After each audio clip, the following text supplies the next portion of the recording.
ಮಕರ ರಾಶಿಯವರಿಗೆ ಈ ವರ್ಷದಲ್ಲಿ ಸಕಲ ಶುಭ ಲಾಭಗಳು ಸಹ ಉಂಟಾಗ್ತಾ ಬರುತ್ತೆ. ಇಷ್ಟು ದಿನ ಅನೇಕ ರೀತಿಯಿಂದ ಸಾಲಬಾಧೆಗಳು, ಋಣಬಾಧೆಗಳು, ಶತ್ರುಗಳಿಂದ ಮತ್ತು ಬಂಧು ಮಿತ್ರರಿಂದ ತುಂಬ ವ್ಯಥೆಯನ್ನು ಪಟ್ಟುಬಿಟ್ಟಿದ್ದಾರೆ. ಆದರೆ ಈ ವ್ಯಥೆಗಳೆಲ್ಲ ಸಹ ಪರಿಹಾರವಾಗಿ ಈ ವರ್ಷದಲ್ಲಿ ನೆಮ್ಮದಿಯ ನಗುವನ್ನು ಇಷ್ಟಕಾಮೀಶ್ವರಿಯು ಕರುಣಿಸ್ತಾ ಇದ್ದಾಳೆ. ಆದ್ದರಿಂದ ಮಕರ ರಾಶಿಯವರು ನೂತನವಾಗಿ ಉದ್ಯೋಗಗಳನ್ನು ಪ್ರಾರಂಭ ಮಾಡುವುದು, ಸ್ವಂತ ಉದ್ಯೋಗವನ್ನು ಪ್ರಾರಂಭ ಮಾಡುವುದರಿಂದ ಮಕರ ರಾಶಿಯವರಿಗೆ ಉನ್ನತವಾದ ಲಾಭಾದಿಗಳು ಸಹ ಉಂಟಾಗ್ತಾ ಬರುತ್ತವೆ.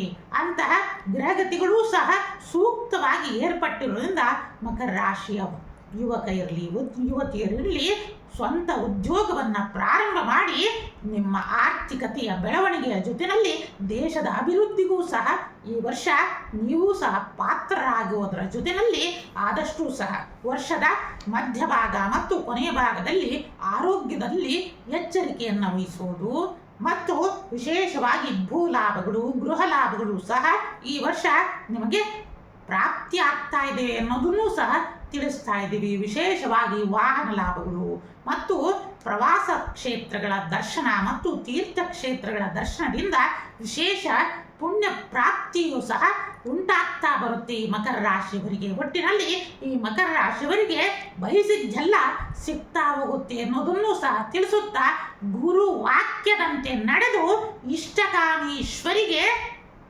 ವಿಶೇಷವಾಗಿ ಬಿಲ್ವದ ಅರ್ಚನೆಯನ್ನು ಮಾಡುವುದು, ಶ್ರೀಗಂಧವನ್ನು ಸಮರ್ಪಣೆಯನ್ನು ಮಾಡುವುದರಿಂದ ಸಕಲ ಅಭಿಷ್ಟ ಫಲಪ್ರಾಪ್ತಿ ಅನ್ನೋದನ್ನು ಸಹ ತಿಳಿಸುತ್ತಾ ಶುಭಾಶೀರ್ವಾದವನ್ನು ತಿಳಿಸ್ತಾ ಇದ್ದೀವಿ.